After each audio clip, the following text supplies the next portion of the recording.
What's happening, everybody? Welcome back to the channel. Welcome back to another WNBA video. We got ourselves a 3-game slate to dive into for Friday, September 5th. So we're going to break down and analyze those games. We're going to talk about which way that I'm leaning as far as the points on the spread. And then when it's all said and done, make sure you check down there into that pinned comment. You'll find a link down there that's going to send you over to the Guy Boston Sports website. That's where you'll find all of my final plays for these games listed for free.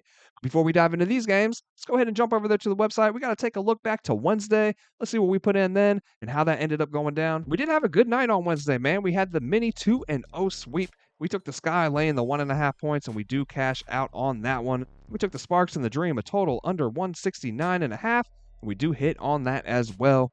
So we do go 2-0. We only put half units in on each of those plays, so we do go up just under a unit on the night.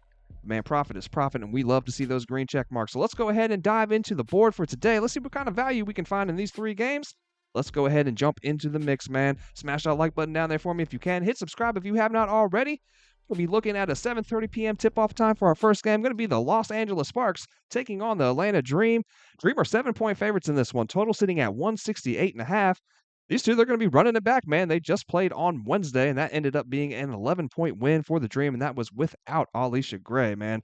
They've won each of the 2 head-to-heads over LA this season and 5 of their last 6 games overall.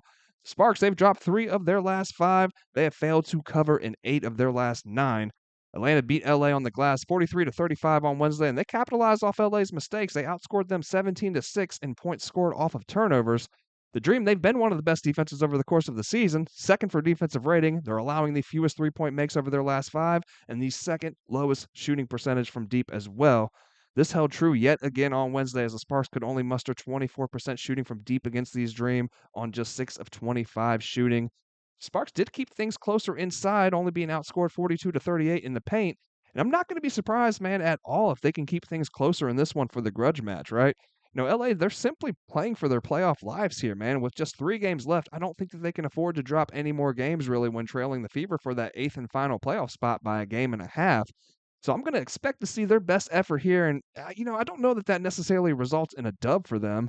But I do like them to keep things closer and cover that 7-point line. Now, my only fear is how gassed they looked at the end of that game Wednesday against the Dream, man. And Atlanta has definitely been able to wear teams down over the course of 40 minutes. So this may be a spot to look at the Sparks in the first half rather than the full game, but I would definitely be leaning towards LA here in this one. Now, for the total, I think we see a better showing from LA here, right, in this one offensively, and they do lead the league in pace as well. LA has hit to the under, though, in 5 of their last 6, Atlanta in 8 of their last 10. They hit in the under in their last head-to-head, but even still, man, I got to buck the trend here and look towards an over. My biggest concern with that is the potential letdown for the Dream here, man, and the fact that we've seen them just go cold at times, right, from the field for like large stretches of times in games. Really like leaning heavy into their defense to secure wins. So I don't know. Maybe this is another one that we just look at the Sparks, look at a team total over instead. But fading this Atlanta defense doesn't feel too logical either. So it's going to be a lean towards the over for the full game for me, but I'm not a huge fan of the total in this one. Then our second game on the evening, going to be the Chicago Sky taking on the Indiana Fever. Fever, they're laying 13.5. That total sitting at 158.5. Going to be a 7:30 p.m. tip-off time for this one. This one's interesting because I'm not blown away by the basketball that Indiana has played as of late. And I know the Sky have been a miss this year, but they have covered in 6 of their last 7 games since Angel Reese returned to action, right? Keeping things close in each of those 7, winning outright against Liberty in New York. Also, their last time out by 24 over the Sun. A team that's been playing pretty good ball as of late themselves.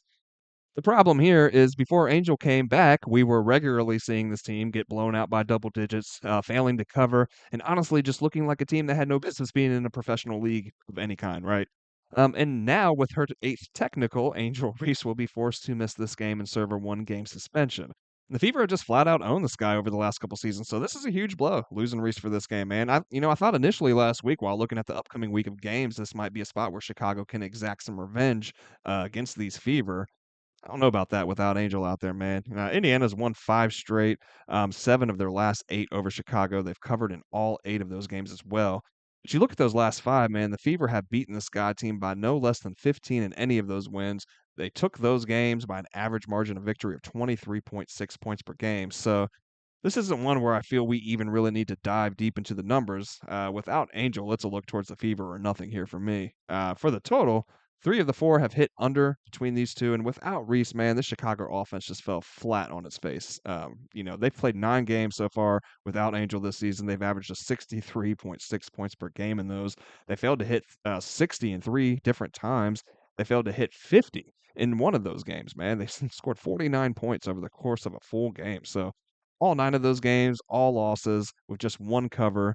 Give me Indiana in this one. They need the win as well with the Sparks on their heels fighting for the last playoff spot. And give me an under, man.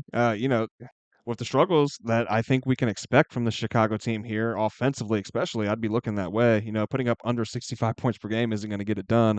While the Sky haven't been impressive on the defensive end as well, the Fever haven't been blowing us away with their offense as of late either. So yeah, if I'm looking at the total for this one, I'm going to be looking at the under. Before we jump into that next game, I want to talk to you real quick about No Vig, man.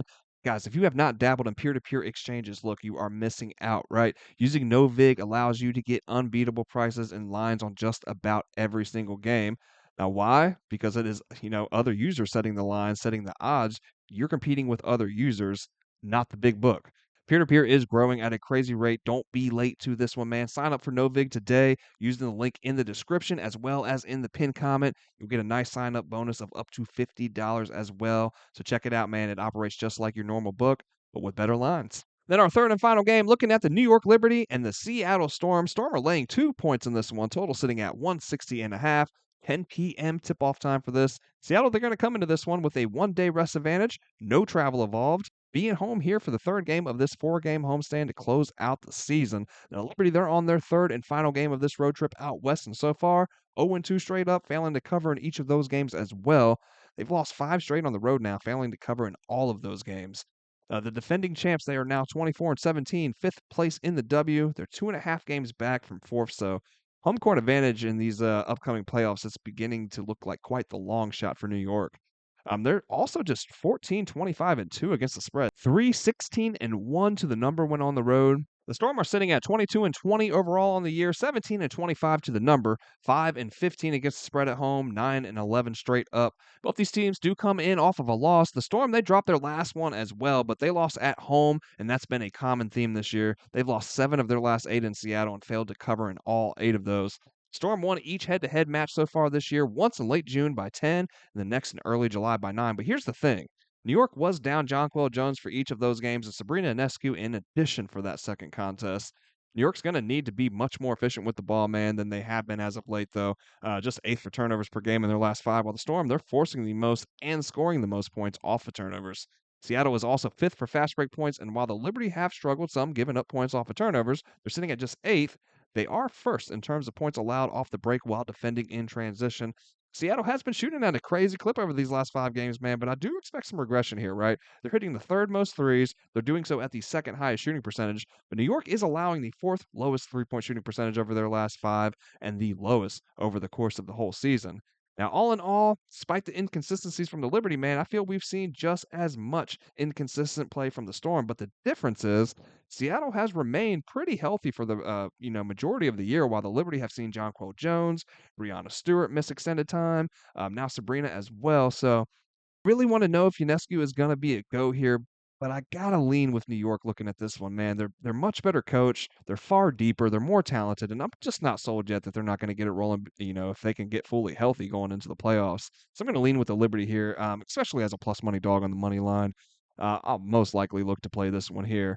Now, for the total, the Storm have hit to the over in 4 of their last 5, but the Liberty have only hit to the over in 3 of their last 18.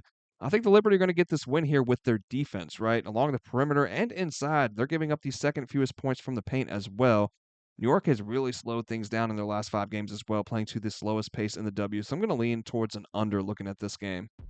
That is going to wrap us up on the night, guys. Hope you guys enjoyed the video today. Hope you enjoyed the content and found it helpful and useful. And if you did, please don't forget to smash that like button on your way out. Hit subscribe if you have not already. And that is going to wrap it up, man. I hope you guys all have a great Friday night, and I hope you guys all cash out. I'll see you back tomorrow for the next one.